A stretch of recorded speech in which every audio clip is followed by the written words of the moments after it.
Há pouco tempo eu soltei um vídeo comentando sobre as artimanhas no mercado de fundos imobiliários. Hoje eu vou dar um exemplo prático. Recentemente, uma bomba caiu no mercado de fundos imobiliários. Um fundo grande que por anos foi tratado como queridinho do mercado anunciou uma incorporação. Isso quer dizer que o fundo está sendo absorvido por outro fundo como se fosse uma compra. Ele vai deixar de existir e vai virar parte de um novo fundo imobiliário. A gestão muda, o nome muda, a política de investimentos pode mudar e os cotistas que estavam no fundo passam a estar em outro. Isso é muito comum no mercado. Um fundo grande absorvendo um menor. Só que esse caso específico que eu trouxe aqui não é bem assim. O queridinho do mercado que eu tô falando para vocês é o IRDM11 e ele vai ser incorporado por um fundo quase 20 vezes menor. É como se o Olaria estivesse comprando o Flamengo. Parece suspeito, né? O IRDM começou a ser negociado em 9 de março de 2018 com a cota sendo negociada a R$100. Ela chegou a bater no dia 26 de fevereiro de 2021 R$ 152,28. De lá para cá, ela só caiu. Desde o anúncio da incorporação no dia 15 de julho, as cotas do IRDM11 caíram 7% e hoje ela está quase chegando a R$ 60. Mas antes de te contar tudo por trás desse movimento do IRDM11, saiba que tem muito fundo imobiliário bom por aí. Aqui na Varus, a gente avalia de forma minuciosa os demonstrativos de um fundo imobiliário. A gente vai atrás de todo o histórico da gestora, quem manda nela, investiga os imóveis e os CRIs que o fundo comprou, metrifica esses riscos e junta tudo em uma carteira recomendada. Nela, a gente seleciona os melhores FIIs que a gente encontrou para facilitar a sua vida. E dá uma olhada, desde que a gente criou a carteira, ela já rendeu 30%. Caso você tenha interesse, eu vou deixar o link para assinatura aqui embaixo. Mas se você não tiver interesse, estude bem antes de investir. Isso porque no mercado de fundo imobiliário geralmente não existe um alinhamento real entre a gestora e o cotista. Mas antes de te explicar, vamos começar pelas regras do jogo. Como que um fundo funciona? Bom, ele capta dinheiro dos investidores, que são os cotistas, pega esse dinheiro e investe em uma série de ativos. Em troca disso, o fundo cobra uma taxa de gestão sobre o dinheiro investido. Em alguns casos, ele até cobra uma taxa de performance. Essa taxa é um valor pago ao gestor quando a rentabilidade do fundo supera um índice de referência, geralmente calculado como um percentual sobre esse excedente. Bom, com o dinheiro dos cotistas, chega a hora de escolher os ativos do fundo. E o fundo, em tese, escolhe os ativos que ele acredita que serão os que mais vão dar retorno. E tem mais um detalhe, quando se trata de fundos imobiliários, eles têm que distribuir 95% dos lucros em forma de dividendos. Então vamos lá, se um fundo imobiliário tem muito lucro, ele consegue distribuir mais dividendos. Quanto maior for o dividendo, maior é a atratividade desse fundo. E se ele é muito desejado, ele pode emitir novas cotas, captar mais e comprar mais ativos. No fim, para a gestora lucrar mais com seus fundos, ela tem que garantir que o lucro será alto e que, consequentemente, os dividendos também vão ser. Até aí, zero novidades. Vamos adiante. A regulação permite que o lucro ou prejuízo do período seja calculado pelo resultado caixa. Ou seja, só o que de fato virou dinheiro. Deixa eu ilustrar para você. Quando um fundo compra cotas de outros fundos, o valor que fica registrado no balanço é o valor de mercado. Então, se a cota sobe ou desce, o patrimônio líquido varia. Na hora que a cota for vendida, se o preço da venda for superior ao de compra, então vai ser registrado um lucro, se não, um prejuízo. Acontece que esse lucro ou prejuízo só é registrado no ato da venda. Vamos a um exemplo hipotético. O fundo X comprou cotas de 4 outros fundos. Na data de aquisição, esses eram os preços. A cota do fundo A era R$10, do B 8, do C 12 e do D 10. Aí passou um ano. As cotas de A e B valorizaram. As cotas de C e D caíram. Aí o fundo vendeu A, B e C, mas deixou D na carteira. Quando o fundo liberar o resultado para os cotistas, o que vai aparecer vai ser um lucro de R$5, que é o resultado de A mais B mais C. A queda de D não entra no resultado porque a venda não foi feita. Aí se o fundo nunca vender a cota do fundo D, esse prejuízo nunca vai aparecer nos resultados. Nisso, o lucro das operações com A, B e C é distribuído como dividendos e a desvalorização de D fica lá no balanço. Então, até aqui, o saldo do investidor é R$0. Ele até pode ter ganhado R$5 de dividendos, mas o patrimônio também caiu R$5, que é o valor que está investido na cota do fundo D. Mas beleza, até aqui, nada de errado. O problema vem depois. A maioria dos investidores escolhe seus fundos imobiliários com base nos dividendos que eles pagam, mas eles acabam não olhando para o patrimônio líquido deles. Nessa situação do exemplo, o fundo X está com tudo. Os investidores estão vendo ele pagando dividendos e não perceberam que o patrimônio caiu. Aproveitando que todo mundo está de olho nele, o fundo X vai lá e emite novas cotas. Nisso, ele consegue mais R$30 e com esse dinheiro novo, ele compra novos ativos. Agora, além do fundo D, o fundo tem cotas do fundo E, F e G. Aí se passa mais um ano e isso acontece. O fundo D cai mais R$2, o E sobe 10, o F cai 5 e o G sobe 2. Aí o fundo vai e vende as cotas de E e G. Aí ele registra um lucro de R$12 que ele pode distribuir como dividendos. E o patrimônio líquido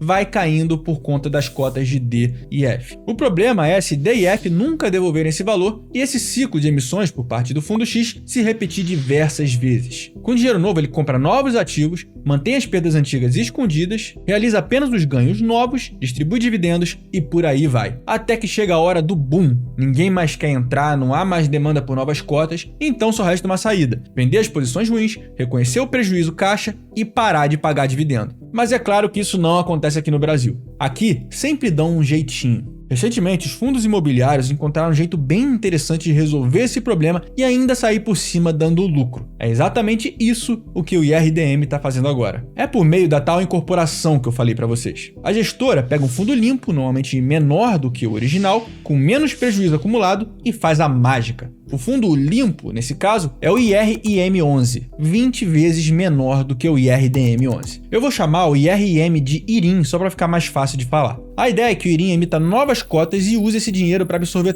todos os ativos problemáticos do IRDM11. Nesse movimento, os antigos cotistas do IRDM recebem uma quantidade proporcional de cotas do IRIM. Agora, os ativos com prejuízo estão dentro do fundo limpo. Quando esses ativos são vendidos para outro fundo com outro CNPJ, aquela desvalorização que vimos no exemplo não passa pela DRE. O prejuízo não é contabilizado. Os resultados disso é um caixa intacto e os dividendos garantidos. Até parece mágica, mas não é. Vamos olhar com calma para os números do IRDM desde seu IPO lá em março de 2018. De lá para cá, o valor patrimonial da cota caiu de R$100 para algo próximo de R$83. Apesar da queda no patrimônio, o fundo sempre distribuiu dividendos. Já são mais de R$80 de dividendos acumulados nesse período. Você está entendendo o que está acontecendo aqui? Se o fundo pagou dividendo, é porque ele teve lucro caixa. Mas para apresentar esse lucro caixa, ele abriu mão do patrimônio líquido. No fim, ele está fazendo o que eu falei lá no outro vídeo. Ele está pegando o dinheiro do seu bolso e dando na sua mão e está falando que isso é lucro. Mas aí você pode até pensar, se a quantidade de dividendos recebida for suficiente para cobrir o patrimônio perdido e isso ainda der uma rentabilidade, não tem problema. Mas então dá uma olhada nisso aqui. Nesse gráfico a gente vê a comparação da Selic acumulada com a variação do patrimônio líquido e da cotação, levando em consideração os dividendos recebidos. Ah, e tem um detalhe, a gente não está considerando que esses dividendos foram reinvestidos. Bom, como você pode ver, o fundo sequer bateu a Selic. E para piorar, o maior ganho de rentabilidade acontece até o final de 2021, quando boa parte dos cotistas atuais nem sequer faziam parte do fundo. Tá, mas aí como é que o fundo durou todos esses anos? A razão por trás disso é o que a gente não para de falar. Novas emissões,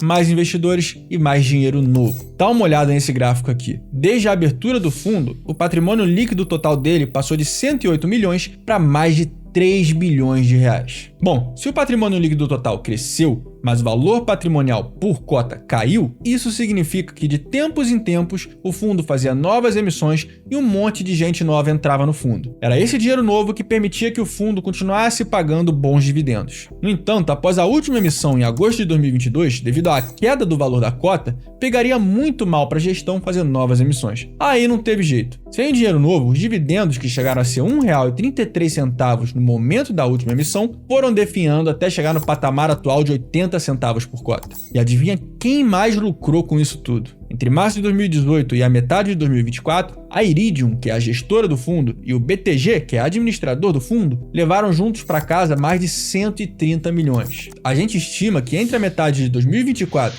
e a metade de 2025, eles tenham levado entre taxas algo próximo a 28 milhões de reais. Ou seja, ao longo do tempo, eles dois receberam juntos, entre taxa de administração e taxa de gestão, quase 160 milhões de reais. Mas calma aí que a coisa piora. Sabe nessa história de incorporação do IRDM? Pois é, a gestora ainda tentou passar uma taxa extra, que nesse caso seria a taxa de performance, que eu falei para vocês no início do vídeo. E tem uma malandragem aqui. As cotas do IRDM que desvalorizaram passam para o IRIM sem ter o seu prejuízo registrado. Aí, supondo que a incorporação seja aprovada, em um momento futuro, caso essas cotas retornem para o preço de compra do IRDM lá atrás, a taxa de performance vai ser cobrada em cima dessa valorização. Deixa eu ilustrar ilustrar. Vamos supor que o IRDM comprou uma cota a R$10. Aí essa cota caiu para 5. Aí depois disso, teve a incorporação e a cota entrou para a carteira do IRIM a R$5. Se ela volta para aqueles R$10 do início, a taxa de performance vai ser aplicada sobre essa diferença. Você está entendendo o nível da coisa? E aí você pode me perguntar, por que razão os cotistas do IRDM aceitariam isso? Pois é, eles não têm que aprovar isso. Na verdade, quem aprovou foram os cotistas do IRIM, que é quem vai incorporar o IRDM. E a aprovação foi de ampla maioria, com 80% dos cotistas favoráveis. Estranho, mas revelador. Atualmente, o valor de mercado do IRIM é de R$170 milhões. Acontece que o BTHF11, que é um fundo gerado pelo BTG, possui 6,16% de seu patrimônio alocado em cotas do IRIM. O patrimônio desse BTHF11 gira em torno de R$2,1 bilhões.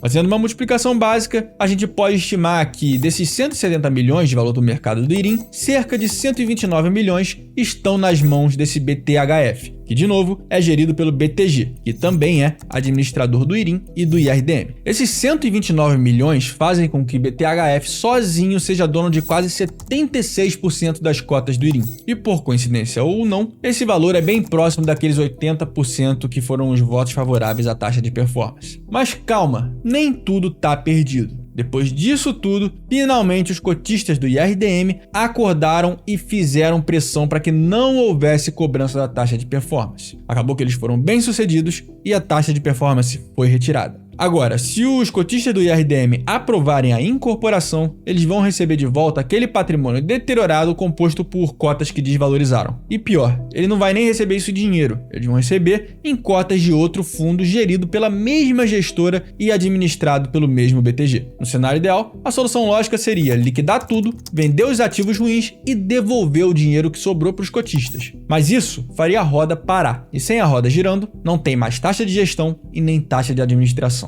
E o cotista continua lá, feliz da vida, comemorando os dividendos, sem perceber que o patrimônio está sendo comido pelas bordas. No fim, é um esquema que só se sustenta com novas emissões. Parece um esquema de pirâmide financeira? Bom, isso eu não sei. Fica aí a seu critério definir.